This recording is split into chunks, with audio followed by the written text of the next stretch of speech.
get going. So I'm going to bring up the browser, and I'm just going to type it in. So Pixlr Editor, there we go, let's fire it up. And a couple of different versions you'll see here, there's X and there's E. I've just tried the E version. I found it a little bit more familiar to having used Photoshop before. If you've never used things like Photoshop before, maybe the X will be okay for you, but I found some of the tools and the arrangements, things like that, better for me using the E version. There are, as I say, you can pay for this product. You get much more enhancement and create an account and things like that. But for for basic editing, I find just the free version online, which is pretty cool. So I'm going to launch the E, and you get this menu here. So I'm just going to open a photograph that you want to enhance. So this is quite cool. You've got some images here, which sort of you can use to edit. So that's quite nice. So I might try one of those actually. Actually, let's open one of these, see what it does. Oh yeah, cool. That's pretty good. Okay, so it's just got some demo images that you could use for that. So if you didn't want to use those, you could do File and Close, and then you can open your own image. So open an image, and then navigate to wherever you've got that image saved. So if it's on a memory pen or your Google Drive or online or something like that. So I've just got one here, so I'm going to have a go at. There we go. And it asks you what resolution you want to open that image in. So depending on what you're going to do with it at the end of the day. So usually you're going to use it on web, or you're going to print it out, you want it really high definition. So I'm just going to go for middle of the road, high definition. So I'm going to apply that. And what we've got on the top is we've got all these drop-down menus with all of your adjustments and tools and things like that. And you've got all the little toolbox of tools down the side. And we've got some menus here. So if you're used to Photoshop, as I say, I found the layout pretty familiar actually. So this is why I prefer to use the E version. This is quite nice. We've got a nice little zoom in and out tool. Pretty easy to get your hands on. Got the history here, so that records all of your actions, all of your sort of keystrokes when you're adjusting a photograph. So if you realise you made a mistake, or you've gone too far and you want to work it back, that records everything here, which is really good. And you've got your image on your background layer here, so that's quite familiar if you're used to digital tools. So got the little arrow. So in Photoshop you've got the eyeball, so it's a similar tool. You can turn the layer off or on and make it, this is the sort of transparent view, turn it on or off. And then we've got the little padlock, so that's saying it's a locked layer at the moment. And we'll talk about sort of multiple layers in other videos, but basically if you're having lots and lots of different layers, so you've got text layers and adjustment layers and things like that, you would want to unlock your layer. So it's a good habit to always get into. So I always, okay, we're going to right click on the blue and we're going to unlock our layer. So it's taking the padlock off. Yeah, and it's saying, look, there you go, these are all the little things that we're doing. So the first thing I look at is the crop tool. So cropping is something that usually occurs, for your photographer, usually occurs before you even get to this point, because you've got different things you can do to crop. You can physically walk into a different position, move forward or back with your camera or your phone. So that's one way of cropping. The other thing would be to pinch on your phone or to zoom in or out on your DSLR. So to recompose or arrange your photographs. That's basically what crop means. Yeah, you're sort of thinking about what is going in the arrangement of the composition and what is not. So you can use your lens, and then the third method of cropping is post-production, so after the photograph's been taken, which is where you would do it here. Okay, so crop tool, the little logo is pretty synonymous across all packages, so it always looks like this. If you're used to the crop tool, then you recognise it on here. And what's really nice down here is you've got all these little float over menu thing pop-ups, which are really cool. So they've got like a little visual representation of what that tool does, which is nice to visually think, yeah, I know I want to do something, but I'm not sure where it is or what it looks like. And also you've got the explanation as well, which is really good. So okay, let's open the crop tool. And you can dial in specific dimensions. So if you knew you wanted it to be a 7:5 image or whatever it is, yeah, or a particular aspect ratio, you can do all that. Or you can just use the little sort of draggy in controls. So left to right, up or down, or even, yeah, if you wanted to crop it in a particular ratio by doing like that. Okay, so all I'm going to do is I'm just going to crop a little bit of this foreshore out. And what's really nice is you see what was before and what's after. So that's a really nice tool. I'm just going to balance it up a little bit. yeah, that's as much as I'm going to do on this really, just to take it in a little bit more. And if I'm happy with that, I press enter or return, and then I get my crop on there. Yeah, so that's what I can see is also showing on that. So I've got my little zoom tool, so I'm just going to make that a little bit bigger now. Okay, it was a pretty overcast day when I took this photograph. I'm just going to see if I can get any more sharpness back on it. So if you want to sharpen a photograph, so you can't sharpen a blurred photograph, basically, but you can enhance it a little bit and add a little bit more crispness to it. So let's see where it is on here. So it's in the filter menu. Okay, so we're going to go to sharpen. Really straightforward. Always move these things out of the way, because if you're editing a photograph, you want to be able to see. Be surprised the amount of people who edit photographs with these sort of things just stuck in the middle of them. All right, so get it out of the way. We've got a little slider. So I always think with these sliders, whack it up to its full extent and see what it does, and then you can walk it back and sort of get that fine adjustment.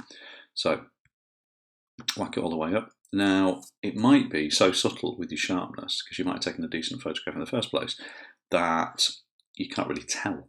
So this is really cool as well. So you can just hover over that, and this is compare and hold down. So if I just hold that down and look at the photograph, I can just about see on this one. I can see definitely on the river and on the foreshore what it does before or after. So that's a really nice little tool. I like that. So I am going to add the maximum, but on some photographs you might be just looking, sort of number of little degrees to sharpen. You might not you've got to be careful not to over sharpen a photograph, make it look sort of unrealistic. But I think this can take it, so I'm going to apply that. So that's sharpening. Okay. So we've done opening the layers, we've done cropping, and we've done sharpening. I found in this photograph a little bit flat actually, so there's not much colour in it anyway. So what I'm going to do is I'm going to talk about the levels tool. So let's see if we can find levels. It's not in filter, in adjustment. Here we go. Right, levels. This is a little graph showing the sort of shadow tones, midtones, and highlights, or basically the black areas, the dark greys, the light greys, through to the whites, if this was a black and white photograph. And you've got three little sliders. So as I say, if you want to know what something does, just whack it all the way up. So punch the black up. Yeah, you can see what it does. Punch the white up, yeah, wax a lot of highlights in, and then you've got these sort of mid-tones taken away or adding to. So this you can use to sort of just enhance your photograph a little bit more. Now be careful though, whatever you do in a photograph, any adjustment tool or editing tool you do, unless you've made a selection which is picking a particular element of it that you want to adjust, it's going to affect the whole photograph. So just bear that in mind. If you think, I want to add some more black into that area, bear in mind it's going to add that across the whole photograph. So if I'm thinking, I want to get a bit more detail in, I don't know, the foreshore, if I'm looking at just down here, down this area here, actually I've lost all the detail in the bridge. Alright, so I've just got to take care with that. So I'm just going to a little bit, can't add much in there because that's going to fill in because it's already quite dark. Just going to try and brighten the photograph up a little bit. Same again, if I add too much white, I start to lose the detail. So that's quite interesting.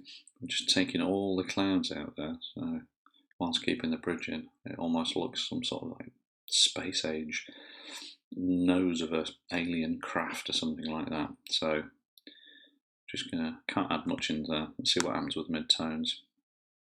Again, if I add too much on the mid-tones, I'm going to start filling in. Okay. As I say, there's not much colour in this photograph, but if I wanted to strip the colour out, one thing I could do is I could go to the human saturation slider. So this is one way to, I'll just close that annoying little dialog box. One way to sort of make a photograph black and white.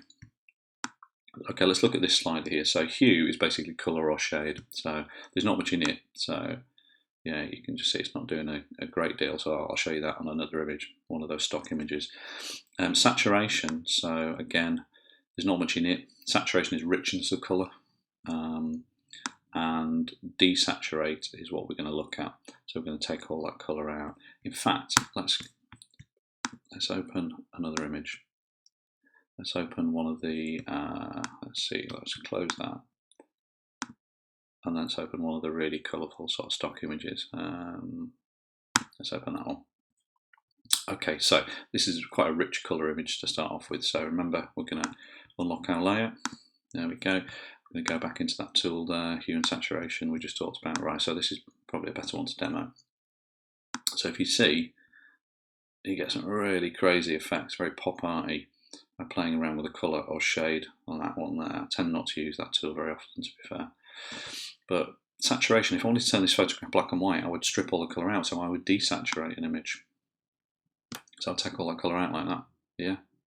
Or if I wanted to add some more colour into it, you can see, just to show you the extreme, yeah, I could saturate that image and really, really rich it up.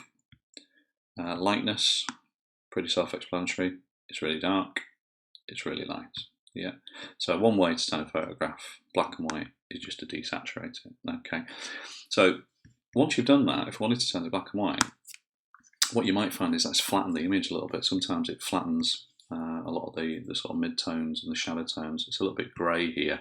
So if we go back into that levels tool, bring up the levels tool, there we go, and go back to what we were talking about before. I'm just going to add a little bit more black into these horses, I think, if I can without it filling in. I've got to be really careful not to make that fill in now. They're almost silhouetting, but it just needs a little bit more punch in there. See if I walk that back in slowly with mid-tones,